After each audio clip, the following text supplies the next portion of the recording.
Today we're going to be looking at modeling quadratics, which is writing the equation for the graph or the table of values. So what is the quadratic equation that models the table or the graph that we are given? And then we are going to take that and use it to answer some questions by our last example here.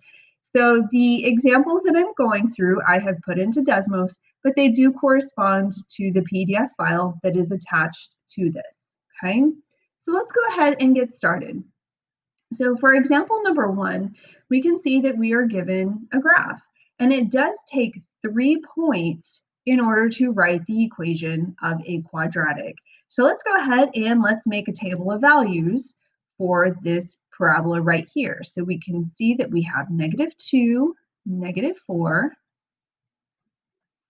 0, -10, and 3, -7. So here's where you would probably need to take some notes on the different steps of what it's going to take in order to run a regression of this table of values. So let's go ahead. I'm going to slow things down for us here so we know what we need to type into Desmos. So first, up at the top left, we want to hit the plus sign. Then down here, we're going to click Table. And in this table, we are going to enter our X and Y values that we just wrote in on our table over to the right. So we're going to type -2, 0, and 3. And in the Y column, we're going to type -4, -10, and -7. So now in order to run the regression, we're going to come back up to the plus sign again, click that, and we're going to add an expression. Now, I'm only doing this because I have several examples in here. You could probably just click in another box, but I'm going to add the expression right here. Okay, so please pay attention on what you need to type in this box here. We're going to start with the Y, but as you can see, the Y and the X both have this subscript of 1. So how do we get the subscript of 1? Just type a 1 and it already puts it there for you. We're not going to use the equal sign, we're going to use the tilde. So you need to hit the Shift key and the button that's next to the 1 up at the top. So we are writing these equations in standard form, which is ax squared plus bx plus c. But we still need the subscript of 1 on there with the x's, so let's be careful on how we type this in. So we want a x, and that x needs a subscript of 1, so I just type a 1, and it already puts it there for me. But this is the x value that's squared, so you could use your keyboard to square it, but my controls are in the way, so I'm going to hit Shift, the caret key, which is number 6, and then to get my square up there. But again, you can use the keyboard that is down at the bottom left for you. So we want plus bx. Now that x also needs a subscript of 1, so we're going to type the 1 plus c. And there you have your equation, and it's running the regression for you, and you can see all of this information right here underneath that equation. You need an r squared to equal 1, and this will give you the best fit parabola for the data that was given. If it is not a 1, it needs to be really close to it, 0.99999. Anything off of that, you're not getting the best fit for the data. Okay, and as you can see here, we have an A value of 0.8, a B value of -1.4, and a C value of -10. So that's what we are going to write and put back into this equation right here to get your equation. So y equals the 0.8, I'll put 0.8 x squared, and then B was -1.4 x, and C is a -10. So remember, the a value goes on the x squared, the b value goes on the x, and then of course your constant, which is a negative 10. And also just keeping in mind that this is your y-intercept down here, and as we can see, it does cross the y-axis at that point. So I'm going to go ahead and I'm going to get all of this cleared up, and then we will try example number 2. Okay, so example number 2 is the same thing. I've given you a graph. You have to create the table, and notice that I've taken away the table and the equation again. So we're going to start at the beginning and just walk through the steps a second time just to give us that practice of typing it into Desmos. So let's take a look. Again, we need 3 points in order to write the equation that models the picture that's given to us. Okay, so we can see that we have an x-intercept of -2. So what do you know about that coordinate?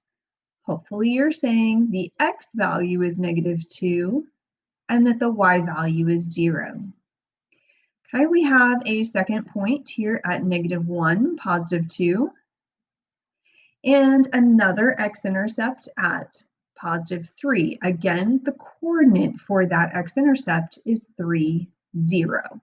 So let's walk through these steps again on how to find the equation that models this quadratic.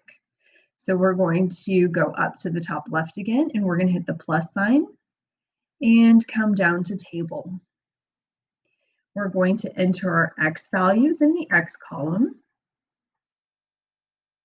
and we're going to enter the y values in the y column. And as you can see, when we start entering these points, the coordinates start to pop up on the grid over here. So now we need to type in that equation. So I'm going to go up to the top and I'm going to click expression. So walking through this one again, just as a review of what all needs to be entered into this line right here, we want y sub 1. So just click y and 1, and that is it. It'll already make it the subscript for you. Shift and the tilde, ax sub 1 squared plus bx sub 1 plus c. Again, take a look. Our r squared value is a +1, so this is the best fit for our data that was given. And notice again your a value, your b value, and your c value. So let's put this together in the correct equation, in the correct order as well. So the equation for this one is y equals, replace your a with -0.5 x squared, and then b is 0.5, so plus 0.5 x, and your c value is a 3, so plus 3. And there's your equation for example number 2. So I'm going to pause and clean this up, and we will take a look at example number 3. So in example number 3, I'm just giving you a table of values, but notice I've kept the table and the equation from example number 2. So I want you to see that you can type over these values. So I'm going to go into the x column, and I'm going to type over, see how it's highlighted, I'm going to type over this -2 and change it to a -12.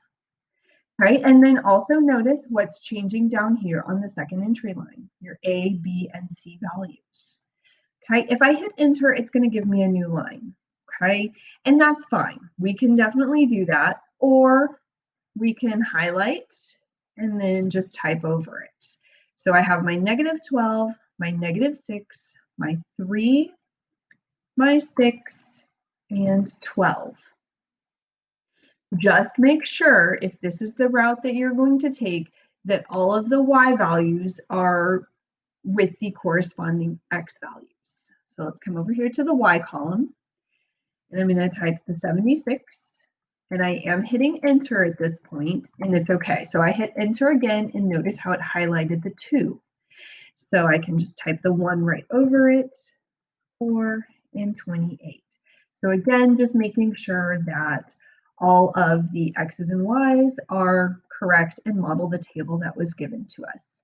But again, notice what changed as well. Your r squared is a 1, so this is the best fit parabola equation that models the graph or models the table. Okay, so again, A is a 0.33333, which is a 1/3 as a fraction. B is a -2, and your C value is a 4. So when we write our equation for this one, let's go ahead and change up the colors here. We're going to say y equals, I'm going to change it to a 1/3 to represent the 0.3, repeating, and that goes on the x squared. The b value is -2, and that goes on the x, and the c value is 4. And there's the equation that models the table of values that are given to us. So let me go ahead and get this cleaned up, and we will try the last example. Okay, so our last example is actually a word problem. So let's read through this and see if we can answer some of these questions here. It says a meteorologist creates a parabola to predict the temperature tomorrow, where X is the number of hours after midnight and Y is the temperature in degrees Celsius. So let's go ahead and let's take these coordinates that are on the picture here, 0, 9.6, 4, 0, and 24, 0, and let's enter these into the table. So our x values are 0, 4, and 24, and the corresponding y values, make sure they are corresponding. We want the right equation. And 0, and here we go. All right, so notice that I still had the equation in there. The r squared is a 1, so this is the best fit for the picture for our table of values. And here's your A, B, and C values. So the very first question says to write an equation that models the temperature over time. So we're going to say y equals, and replace your A with the 0.1. And the B with the -2.8. We need the X for that one, and the C value at 9.6. And there is your equation. So the second question says what is the coldest temperature? So the coldest temperature, and if temperature is represented by the y-axis right here, the coldest temperature is going to be down here, and it's going to be your vertex.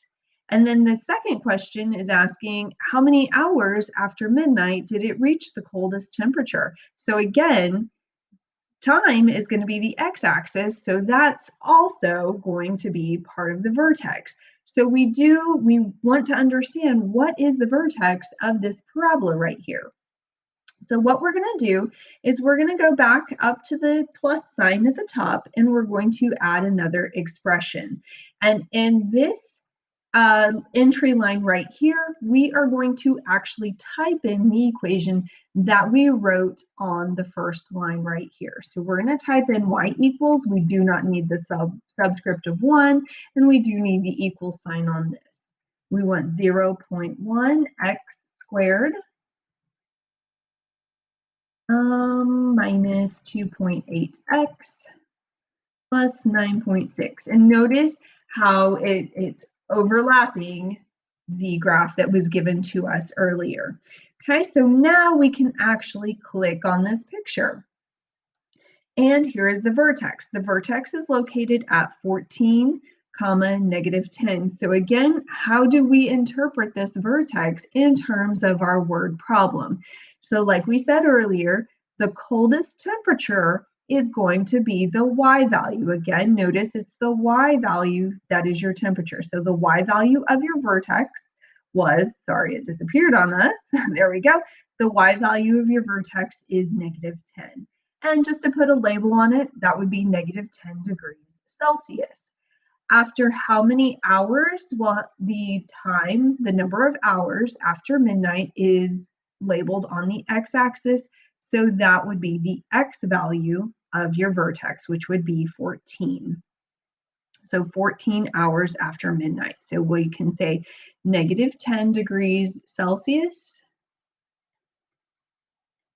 for the coldest temperature, and 14 hours after midnight is when it reached that cold temperature, the coldest temperature.